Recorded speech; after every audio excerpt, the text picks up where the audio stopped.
All right, so libertarians love talking about some drugs. Let's get into some drug policies, guys. Okay. I like talking about drugs. Drugs are fun. Okay, so drug policy. Right, sometimes. They're a little scary. Right. Right. Cannabis As we've discussed, sometimes it could get a little real. So, okay. All right. So drug policies. Let's see here. The war on drugs has been an absolute fail. Countless Americans have been imprisoned for non-violent drug offenses, many of which were victimless, as the person in question was not found to be selling drugs to anyone else, but only having it in their possession. What would you do to combat future generations from these same penalties? And is there anything that you would do to help those that are currently imprisoned now? Because this has happened before, this isn't the first time. We had alcohol prohibition. Possession of anything is not a crime. Let's think about, I'll go to an extreme. If somebody was murdered and you're in possession of a bloody knife with that person's DNA, the crime, you're not going to be charged with possession of a bloody knife. You're going to be charged with murder. If anything, possession is evidence for another crime. But simple possession is never, ever, ever. I mean, think about it. That's what they're doing that's how they're eroding the Second Amendment, right? They're turning simple possession of a certain type of firearm, a certain type of magazine, a certain type of ammunition into a criminal offense.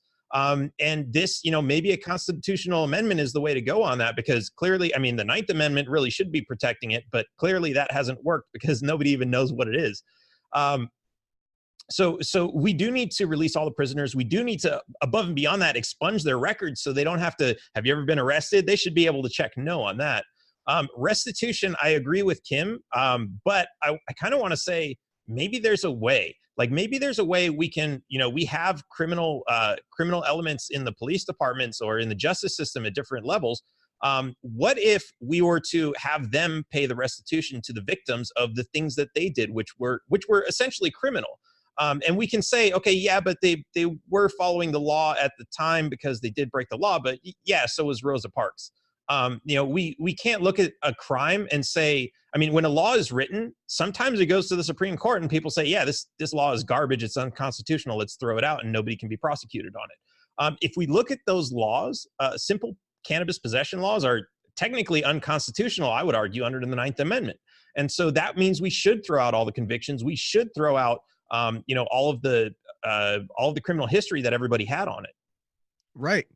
Yeah, that's fair. I mean, honestly, if something is no longer illegal today, then that means that, our peers decided that this should not have been a crime. It just should never have been a crime. So if it shouldn't have been a crime, then we need to let these people out. However, I would argue that just by letting a flood of hundreds of thousands of people out of prison at the same time without trying to figure out how it's going to work, I don't think that would be the right thing. I think that we would need to find a way to get them released properly. But yeah, I would agree that those people need to come out. I got a question for you. So you're worried about 100,000 people coming out. Let's say these are all nonviolent offenders, and there's 100,000 of them, and you're worried about. Well, let's say that they were nonviolent when they went in.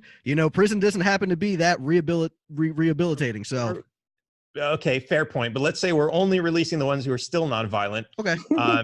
And yes, we have an issue. Okay, because we don't know what these people are going to do. Would you still have an issue with saying, okay, there are.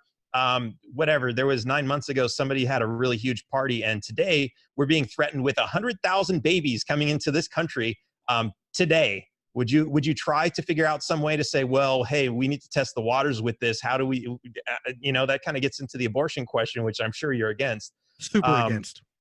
Yeah. So, it's that same kind of question. Like, if they never should have been in there in the first place and you have no reason to believe that they're going to be violent, what reason would you have not to release them? That's fair.